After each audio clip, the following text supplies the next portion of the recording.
بسم اللہ الرحمن الرحیم الحمد للہ رب العالمین والصلاة والسلام علی اشرف الانبیاء والمرسلین الحمد للہ مشکوٰۃ المصابیح کے اسباق کا سلسلہ ہمارا جاری و ساری ہے، اور ہم کتاب الایمان پڑھ رہے ہیں، اور کتاب الایمان کے اندر جو ہمارا گزشتہ سبق ہوا تھا وہ اسی کے بارے میں ہوا تھا کہ اگر کوئی بندہ مسلمان ہے چاہے وہ فاسق ہے، لیکن بالآخر وہ جنت ہی میں جائے گا، اور جو اس نے گناہ کیے ہیں وہ گناہ ان کی سزا وہ کاٹ کر پھر وہ جنت میں جائے گا۔ ٹھیک ہو گیا؟ ایسا بھی نہیں ہے کہ وہ اس کے سارے گناہ معاف ہو جائیں گے اور وہ ڈائریکٹ جنت میں چلا جائے گا، نہیں، گناہوں کی سزا کاٹ کر ہمیشہ ہمیشہ پھر وہ جنت میں رہے گا۔ باقی جو کافر اور منافق ہیں وہ ہمیشہ جہنم میں ہی رہیں گے۔ ٹھیک ہے، تو آگے جو احادیث ہیں وہ بھی اسی باب کی جو ہے وہ اسی فصل کی مکمل کرتے ہیں، تو شروع کرتے ہیں۔ فرماتے ہیں وعن ابی ذر قال اتیت النبی صلی اللہ علیہ وسلم وعلیہ ثوب ابیض وهو نائم۔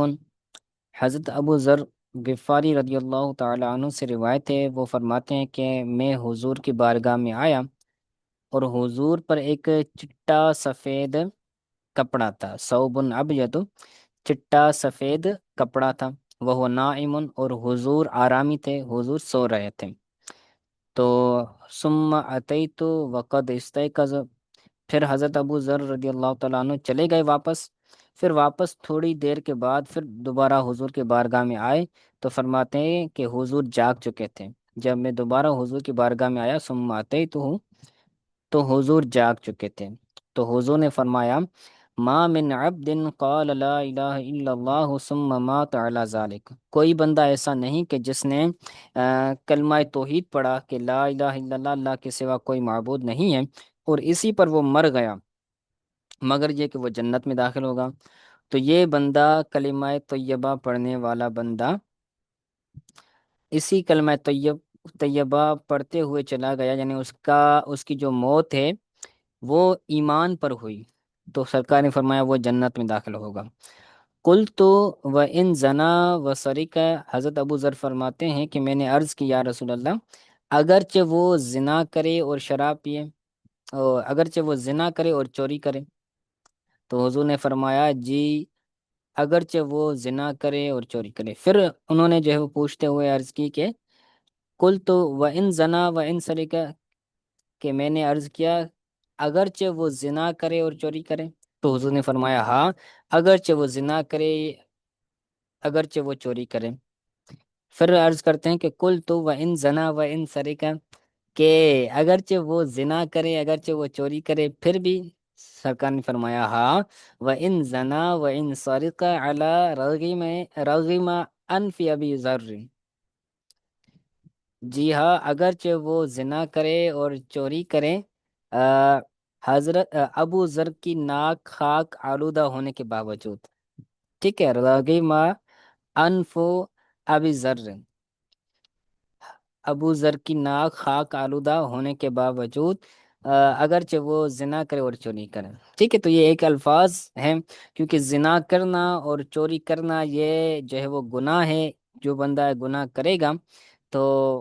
گناہ کے سبب ان میں سزا تو ملے گی، لیکن بالآخر وہ جنت میں جائے گا۔ تو اس کا مطلب یہ ہے، ایسا نہیں کہ وہ زنا کرے، چوری کرے، جو کرے اور ڈائریکٹ جنت میں چلا جائے گا، نہیں، سزا کاٹ کر پھر چلا جائے گا۔ آخر میں جو الفاظ ہیں نا، رغیم انف ابی ذر، ابو ذر کی ناک خاک آلودہ ہونے کے باوجود، تو اس کا مطلب یہ ہے کہ کوئی جب یہ کلمہ تب بولا جاتا ہے کہ جب کوئی کسی بندے کا ناک جو ہے وہ ناپسندگی کے طور پر زمین سے لگ جائے، کہ وہ بندے کو یہ بات ناپسند ہوتی ہے کہ سوال تک کرتا رہتا ہے یہاں تک کہ وہ بندہ زمین سے جا لگتا ہے، تو پھر بھی کیا ہوگا، وہ بندہ جنت میں چلا جائے گا۔ ٹھیک ہے، تو یہ ایک اصطلاح ہے، اور حضور کی ایک جو ہے وہ شفقانہ اور محبت والا انداز ہے اپنے صحابی حضرت ابو ذر کے ساتھ، اور جب بھی حضرت ابو ذر یہ حدیث بیان کرتے تھے تو یہ الفاظ بھی بیان کرتے تھے، ایسا نہیں کہ وہ ان الفاظ کو چھپاتے تھے۔ تو فرماتے ہیں وکان ابو ذر اذا حدث بهذا قال وان رغم انف ابی ذر، اور حضرت ابو ذر رضی اللہ تعالیٰ عنہ جب بھی یہ حدیث بیان کرتے ہیں تو فرماتے اگرچہ ابو ذر کی ناک خاک آلودہ ہو، تو یہ الفاظ بھی ذکر کرتے تھے، یعنی ان کو چھپاتے نہیں تھے کہ حضور نے مجھے یہ فرمایا۔ تو وہ محبت والا اور محبوب جو ہوتا ہے نا، محبوب کا پیار بھی عاشق کو جو ہے وہ پسند ہوتا ہے، محبوب کا غصہ بھی جو ہے وہ عاشق کو پسند ہوتا ہے، کہ محبوب مجھ سے ناراض ہوئے، محبوب مجھ سے جو ہے وہ میرے لیے یہ الفاظ ذکر کیے، ٹھیک ہے۔ تو یہ ایک محبت اور شفقت والا انداز ہے۔ اس کے بعد فرماتے ہیں دوسری حدیث پاک کہ ان عبادۃ بن صامت ان عبادۃ بن الصامت قال قال رسول اللہ صلی اللہ علیہ وسلم من شہد اللہ الہ الا اللہ وحدہ لا شریک لہ۔ حضرت عبادہ بن صامت سے روایت ہے، وہ بیان کرتے ہیں کہ سرکار صلی اللہ علیہ وسلم نے فرمایا کہ جو بندہ اس بات کی گواہی دے کہ اللہ کے علاوہ کوئی معبود نہیں، وہ وحدہ لا شریک ہے، وہ اکیلا ہے، اس کے ساتھ کوئی شریک نہیں، اور اس بات کی بھی گواہی دے کہ ان محمدن عبدہ و رسولہ، کہ محمد صلی اللہ علیہ وسلم اللہ کے بندے اور اللہ کے رسول ہیں، اور اس بات کی بھی گواہی دے کہ ان عیسیٰ عبد اللہ و رسولہ و ابن امتہ و کلمتہ القاها الی مریم، اس بات کی بھی گواہی دے کہ عیسیٰ، حضرت عیسیٰ علیہ السلام اللہ کے بندے ہیں، اللہ کے رسول ہیں، اور اللہ کی باندی کے بیٹے ہیں۔ حضرت مریم اللہ کی باندی، یعنی اللہ تعالی ہم سب اللہ کے بندے ہیں تو وہ باندی ہیں۔ تو حضرت عیسیٰ علیہ السلام اللہ کی باندی کے بیٹے ہیں، وہ کلمتہ،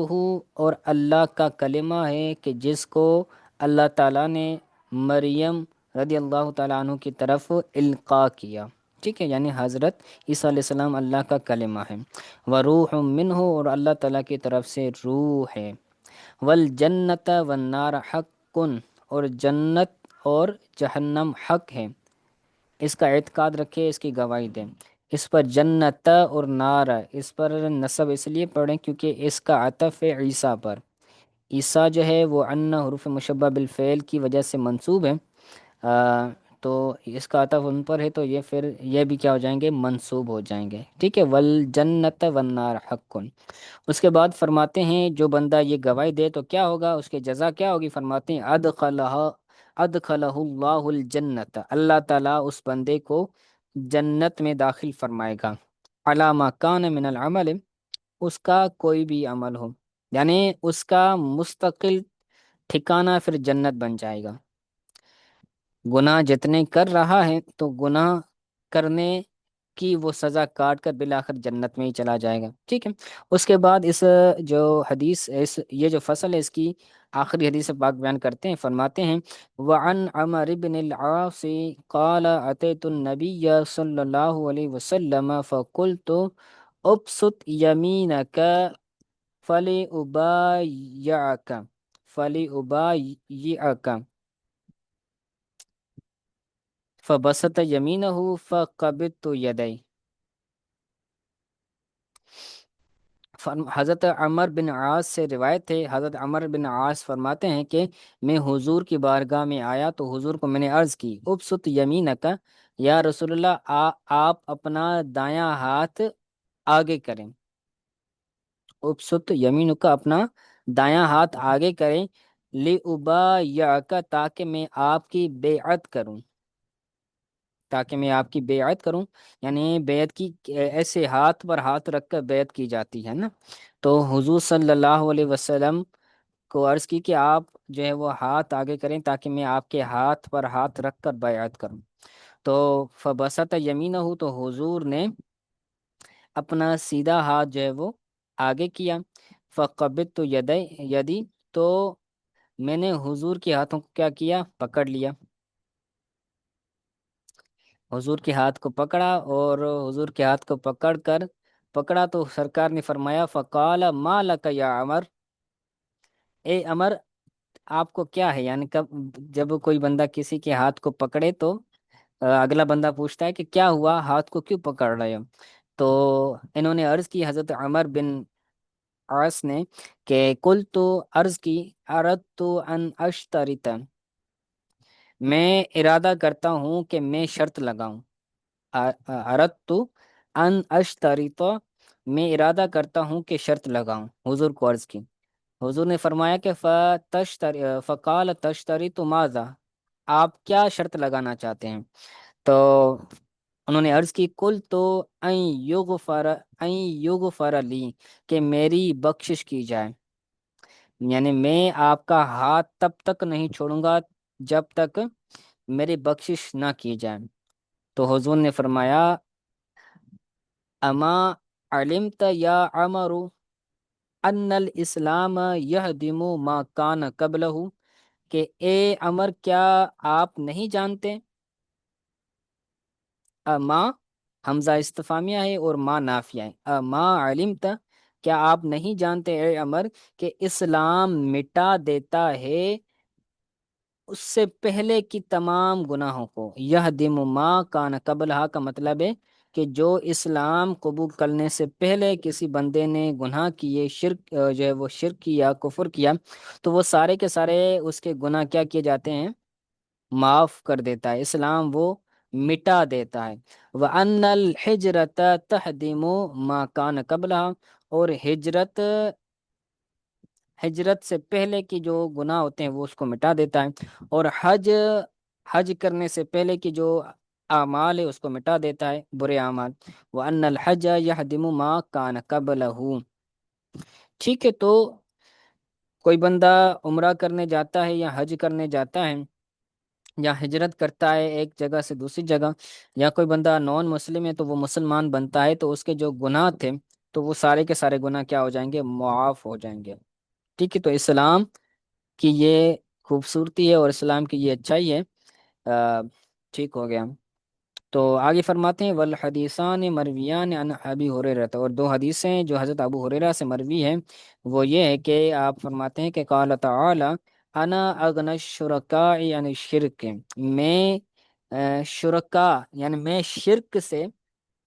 میں شرکا کے شرک سے غنی ہوں، یعنی میں دور ہوں۔ اللہ تعالیٰ فرماتا ہے، اللہ تعالیٰ نے فرمایا کہ میں شرک کے شرکا سے کیا ہوں، غنی ہوں، یعنی جو بندہ شرک کرتا ہے تو ان سے شرک کرنے والوں سے میں غنی ہوں، میں پاک ہوں، اور میرے اندر جو ہے وہ شرک کی کوئی صفت نہیں ہوتی۔ والآخر، پہلی حدیث یہ تھی، دوسری حدیث یہ ہے کہ الکبریاء ردائی، اللہ تعالیٰ نے فرمایا کہ میری بڑائی میری ردا ہے، میری چادر ہے۔ کبریا عظمت کو بھی کہتے ہیں، بڑائی کو بھی کہتے ہیں۔ اللہ تعالیٰ نے فرمایا کہ میری کبریائی، میری بڑائی میری چادر ہے۔ ٹھیک ہے، تو یہ دو روایتیں ہیں جو حضرت ابو ہریرہ سے مروی ہیں۔ اس کے بارے میں فرماتے ہیں سنذکرہما فی باب الریاء والکبر انشاء اللہ تعالی،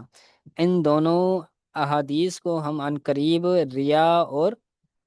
تکبر کے باب میں بیان کریں گے اگر اللہ تعالیٰ نے چاہا تو۔ ٹھیک ہے، تو یہ آج کا ہمارا سبق تھا، یہ ہماری فصل پوری ہو گئی، تو اگلے درس کے اندر ہم فصل ثانی پڑھیں گے۔ تو کوئی بات سمجھ نہ آئے تو پوچھ لیجیے گا۔ السلام علیکم ورحمۃ اللہ۔